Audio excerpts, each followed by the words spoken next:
Welcome to the February AI Showcase, LinkedIn.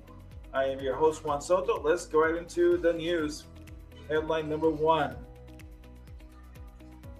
So the internet is abuzz about this article, this post by Matt Schumer. Something big is happening. We got the QR code there. I urge you to read it. It's pretty long, but it's worth a read. And what I love about this article is it lays out exactly what's happening with AI right now and the consequences of things to come. And owe it to yourself and your business to read the article and understand what's happening with the AI space right now.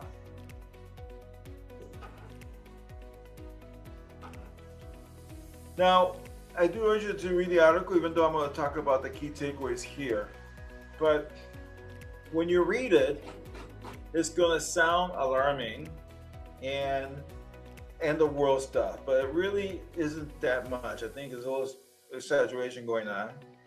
The fact of the matter is we're at the same precipice as when radio came on the scene back in the 1920s and newspapers thought they were going to go away, or when TV came on and radio was going to disappear. I mean, radio's still here, right? You still can tune into FM shady radio stations, even though we have TVs. So there is a lot of alarming stuff being talked about AI, but what it is obvious to me is there's an enormous shift happening here. And one of the biggest things is the models are going to be coming up faster and faster. As you know, ChatGPT from OpenAI and Claude from Anthropic, they're in this arms race to release models. And something unique has happened, and so far, the 2 months we've been in 2026, they're releasing models a lot faster, sometimes within hours of each other. The reason being is they're using the prior model to create the new one. And a lot of people have stopped programming. Matt, who is a prolific programmer who only wrote the post, says he no longer programs. He comes into the office with an idea for a software program. He gives the parameters to the AI and leaves. And then the AI launches agents to create the UI, create the database, and then it opens and runs the program, tests it for him, clicks on every button, fixes any bugs, rearranges the UI because it might think it's not good enough. So it's using judgment, which is something that's we just now starting to see. And then notifies him when it's ready for him to come in and look at it. And these days, he says he rarely changes the output. It's that good. Coupled on the heels of a news post that we had where programmers for Spotify no longer program. They stopped programming as of December. So what does this mean for white-collar workers in the programming space, which includes me, because I'm a programmer as well? Well, look, we're looking at a tectonic shift where we stop programming and instead we're guiding the AI to what our software needs are. And it's gotten that good in terms of security, coding, following best practices. And so invariably I'll ask them what AI they're using. Oh, I'm using ChatGPT. Okay, but are you using the paid version or the free one? Oh, I'm using the free one, and that's why. That's why you're not seeing what we're seeing, because the free one is several models before the most current one. They want you to pay to get the latest and greatest. And when you do pay that $20 a month, you're going to see quite the change in terms of what you can accomplish with the models. And so that's why most people are not seeing what we see when we work with AI every day.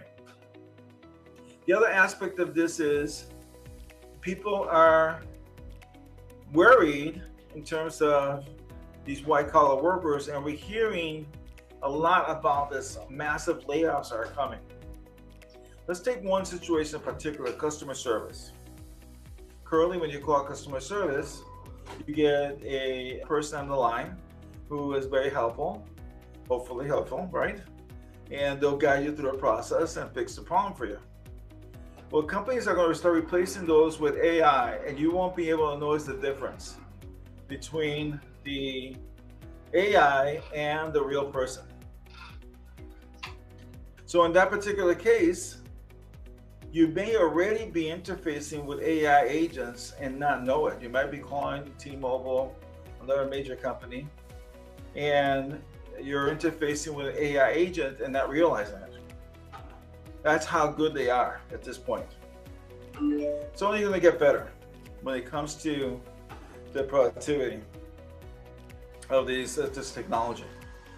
And so, faced with the competition adopting AI agents at a rapid pace and lowering their costs, you're going to see a lot of cost pressure on everybody to adopt this technology in order to reduce costs, improve productivity, be able to do more with less people. Matt has a great situation there where he says AI agents don't get tired.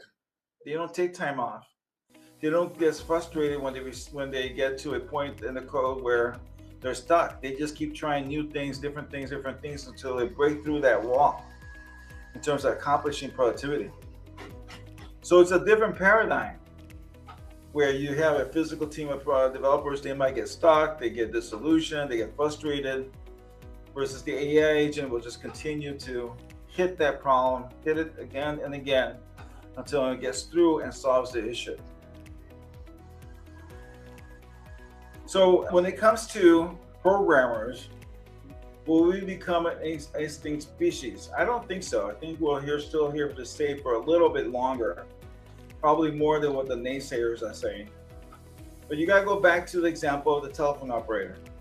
Back in the 1920s, you had somebody, when you called somebody, you get a live person, and you would say, I want to talk to so-and-so in New York, and they would connect these cables and get you to the right person.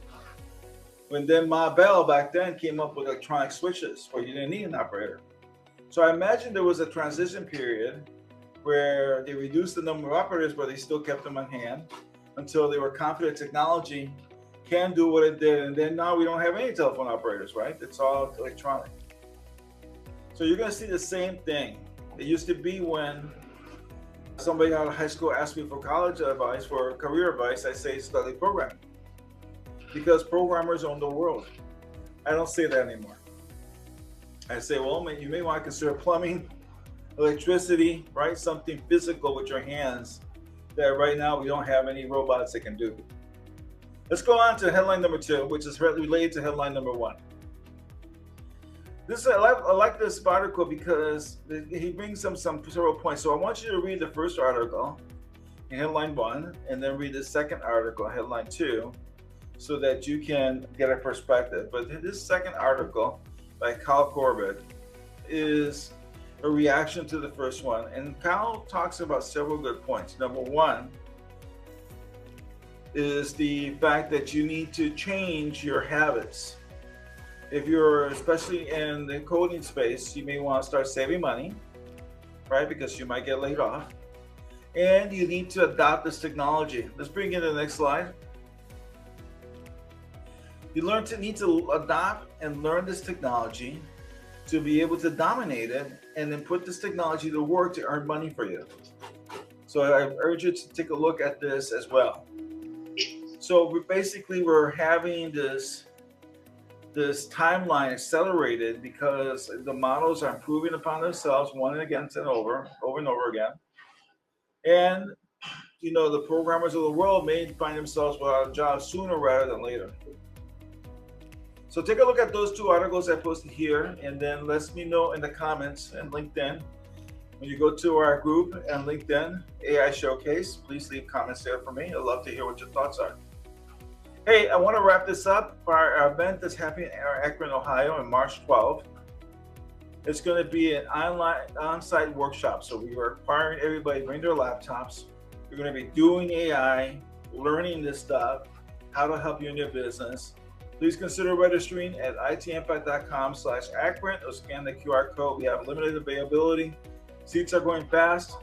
Consider joining us. Or if you're not in Akron, you know somebody who is in Akron can benefit from this workshop, please refer them to us. We appreciate any referrals there. And as always, please consider joining us on LinkedIn on the AI Showcase. Just look for AI Showcase. Here's the link to the LinkedIn group. We appreciate it if you join us there for further discussions. This has been Juan Soto, Microsoft MVP out of Chicago. Talk to you next month in March for the next AI showcase.